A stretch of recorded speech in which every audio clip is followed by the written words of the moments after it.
অন্যান্য দিনের মতন সোমবার নিউ কোচবিহার রেলওয়ে স্টেশনে আরপিএফ স্পেশাল টিম সিপিডিএস এর পক্ষ থেকে কনক বসু, জগৎ বর্মন, দীপক ভগত, বিজয় কুমার যখন অভিযান চালাচ্ছিল সেই মুহূর্তে দুজন পুরুষ একজন মেয়েকে দেখতে পেয়ে তাদের সন্দেহ হয়। জিজ্ঞেস করতে বেরিয়ে আসে পুরুষ দুজনের মধ্যে বাবা এবং ছেলের সম্পর্ক, সঙ্গে 15 বছরের নাবালিকা মেয়েটি ছেলের প্রেমিকা, অর্থাৎ বাবা এবং ছেলের সাথে যাচ্ছে ছেলের প্রেমিকা। বিষয়টি নিয়ে আরপিএফ স্পেশাল টিমের সন্দেহ হয়। আর একটু খোঁজ খবর করতে বেরিয়ে আসে মেয়েটি আসামের গোসাইগাঁও ডিস্ট্রিক্টের। বাবা ছেলে দুজনের বাড়ি কোচবিহার জেলায়। তবে ছেলে এবং তার বাবা জানায় বর্তমানে কর্মসূত্রে তারা ব্যাঙ্গালোরে থাকে, তাই মেয়েটিকে সেখানেই নিয়ে যাচ্ছিল। তোমাদের আরপিএফ ধরলো কেন? ধরছে ব্যাঙ্গালোরে যাচ্ছি তাই। কেন যাচ্ছিলে ব্যাঙ্গালোরে? এখানে মা বাবা দেখলে নিয়ে যাবে, বিয়ে দেবে না, আর অন্য জায়গায় বিয়ে দেবে, তার কারণে। তুমি জানো যে তোমার বয়স হয়নি? আমি জানি আমার বয়স হয়নি, কিন্তু আধার কার্ডে আমার না বয়স ভুল দেওয়া। আমি তো জানি আমার 2005-এ জন্ম। না, সেটা বৈধভাবে তো তোমার আধার কার্ডটাই বিবেচনা হবে, কিন্তু তোমার আধার কার্ডে যে হিসাবে বয়সটা আছে 16। হ্যাঁ, তো সেই হিসাবে তুমি জানো আমি নাবালিক। হ্যাঁ। তো কী করে যাচ্ছিলে একটা ছেলে আর তার বাবার সাথে? কি ইয়ে ছিল তোমার? ভালোবাসা ছিল তাই। তুমি যে যাচ্ছিলে ওখানে, তুমি জানো যে ওখানে যে তোমাকে যদি তোমার কিছু হলে তুমি বাড়ির সঙ্গে যোগাযোগ করতে পারতে? হ্যাঁ, পারতাম। আজকাল কিন্তু হ্যাঁ পারতাম, আজকাল হয়, কিন্তু সে ওরকম না। এটা জানি আমিও মোবাইল খুঁজে আমি জানি। তোমার বয়স কত? আমার বয়স আমি জানি আমার বয়স 19, কিন্তু আধার কার্ডটা 16। তুমি কোন ক্লাস পড়েছো? 9-9-এ। কি করে এদের সাথে যোগাযোগ হয়েছে তোমার? এখানে আমার দিদির বাড়ি ছিল, দিদির বাড়িতে গেছিলাম, দেখা হয়েছিল, তাই তখন থেকে পরিচয়, তখন থেকে ভালোবাসা। কত বছর হয়েছে তোমাদের? 4 বছর। তোমার সঙ্গে কি বাড়ির যোগাযোগ হয়েছিল? বাড়ির যোগাযোগ একদিনকে হয়েছিল। আমি ভাবছি থানা ডায়েরি এমনি দিচ্ছে, এমনি বলছে মা, আমি তো জানি না। আমরা শুনতে পেলাম তুমি বলেছো যে তুমি মরে গেছো, ব্যাপারটা নিয়ে কি বলো?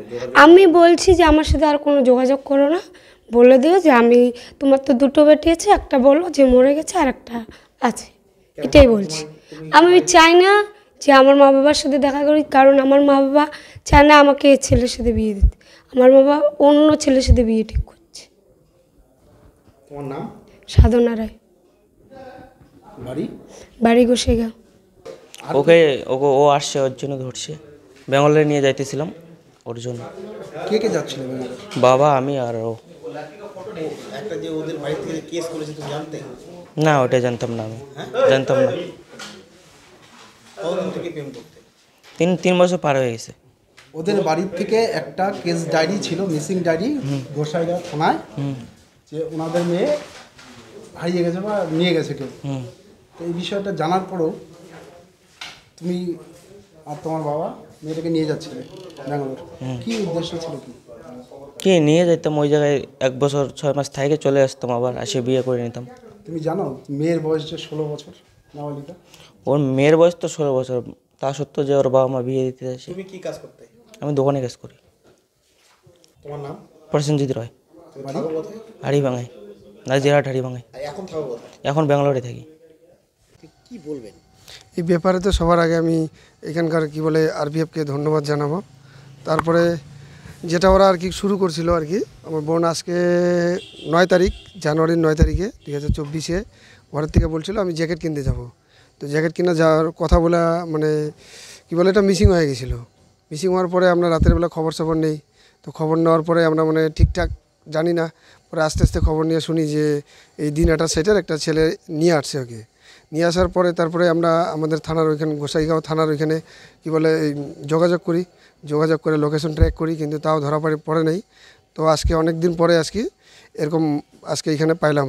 তোমরা কি ওই ছেলের বাড়ির সঙ্গে কি কোনো যোগাযোগ করতে পেরেছিলে? যোগাযোগ অন্য একজন থার্ড পার্টির মাধ্যমে যোগাযোগ করা হয়েছিল, কিন্তু ওইখান থেকে আমাদের উল্টা রিয়াকশন এসেছিল, উল্টা জবাব দিয়েছিল, ধমকি যে তোরা এখানে নিতে আসিস, হ্যান ত্যান, তোদেরকে কাটবো, কচু কাটবো, অমুক তমুক এরকম বলতেছিল। তো বলার পরে এই যে আজকে এই পরিস্থিতি। ধমকিটা ছেলের বাবা দিছে।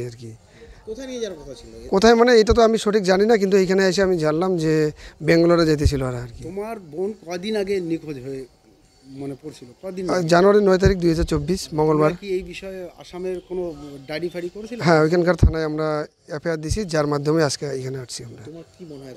আমার নাম উত্তম রায়, বাড়ি গোসাইগাঁও, আসাম, ডিস্ট্রিক্ট কোকরাঝার, পিন নম্বর 783360।